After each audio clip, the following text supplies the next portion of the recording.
जय जगन्नाथ सांग मैंने मुझे किसी गुरुत्वपूर्ण विषय आलोचना करने चाहूँगी।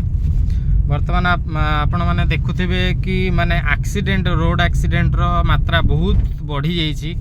माने प्रत्येक दिन आपण किसी ना किसी माने आपण परिचय व्यक्ति हो बा जेकोसी लोक हो आपण एक्सीडेंट शुणुवे कंपलसरी। माने रिसेंटली आपण आमर केन्द्रापड़ा अंचल देखिए प्रथमे नमतरा पाखे तापर ओलाभर पाखे पुणी रिसेंटली चांदबाली पाखे आउ सबू एक्सीडेंट केस रे माने मरिबा सुनिश्चित हो गला। माने एक्सीडेंट हैला मात्र मरुचंती कंपलसरी। तो यार सब कारण कौन हो पारे? विभिन्न प्रकार कारण तो अच्छी। यापाई आम समस्ते दायी।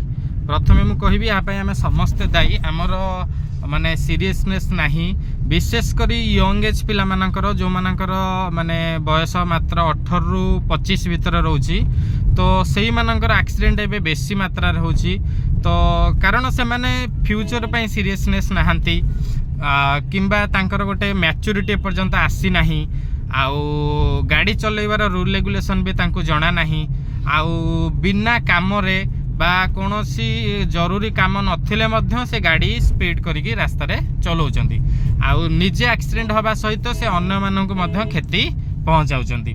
ता सहित माने आउरी माने अधिका एज जो माने अछंती 45 एज 30 रु 45 एज से मानकर मध्य एक्सीडेंट होउची।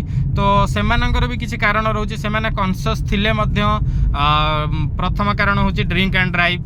बहु मात्रा रे ड्रिंक करचंती, ड्रिंक करिकी निजे रोड रे चलाउचंती गाड़ी, ता सहित एक्सीडेंट करूचंती। आउ एमिति बहुत विभिन्न प्रकार कारण अच्छी। आ बड़ बड़ गाड़ी माने मध्य एबे ट्रक हो बस हो तो सेमानंकर भी एक्सीडेंट हवा कम होनी। तो सेमाने मध्य माने गाड़ी चलाउचंती किंतु सेमाने मध्य ड्रिंक ड्राइव करचंती, ता फल रे मध्य अधिकांश जा भी एक्सीडेंट होउची। आउ यहाँ पे बहुत प्रकार क्षति होउची, बहुत परिवार नष्ट होउची, बहुत जीवन नष्ट होउची। किंतु माने समस्ते देखुचंती, जानुचंती, बुझुचंती, किंतु काहा पाखरे गोटे निज पई सीरियसनेस आसुनी। माने निजे कॉन्शियस होनांती। आउ रोड एक्सीडेंट को 99% लोक जतबेले बुझिबे कि आमरी पई एक्सीडेंट होउची, आमे समस्ते कॉन्शियस हबा, ताहले आमे जाइके रोड एक्सीडेंट को रोकी परिबा। जणे 2 जण 5 जण 10 जण कॉन्शियस हेले हबो नाही। तमे जदि रूल रेगुलेशन चलाउथिबो, ठीक भाव में चलाउथिबो, जदि अन्य केही तुमको आसिक एक्सीडेंट करे ताहले क्षति 2 जनकर ही हबो। तेणु कॉन्शियस समस्त को हवा पाई पड़िबो, सीरियसनेस समस्त को आनिया पाई पड़िबो, सतर्कता समस्त को अवलंबन करिया पाई पड़िबो, ताहले जाइके आमे रोड एक्सीडेंट को माने रोकी परिबा। आउ रास्ता घाटर कंडीशन भी बहुत जगह भल नाही। एथिपे आमे सरकार को मध्य दायी करि परिबा, कारण रास्ता निहाती दरकार, भल रास्ता। आउ रास्ता भल हेले मध्य रोड किछि मात्रा रोड एक्सीडेंट कम होई पारे।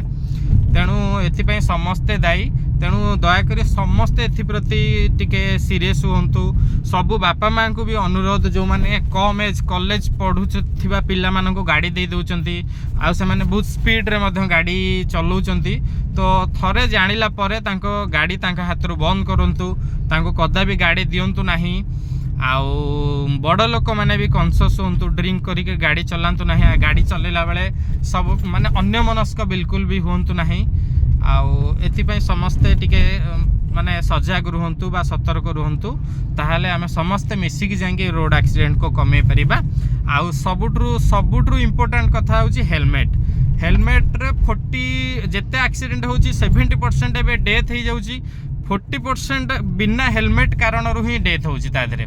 तो सेथिपई जेतेबेले भी बाइक चलाउचंती कंपलसरी हेलमेट को निजर माने गोटे बंधु भाव में रखंतु। खरा वर्षा शीत सबुथिरु से तुमको किछि मात्रा रे बंचै परिबो, मरण मुहर भी बंचै परिबो। तेणु हेलमेट को निहाती बंधु करंतु। आउ समस्ते टिके सतर्कता अवलंबन करी रास्ता रे गाड़ी चलांतु। धन्यवाद।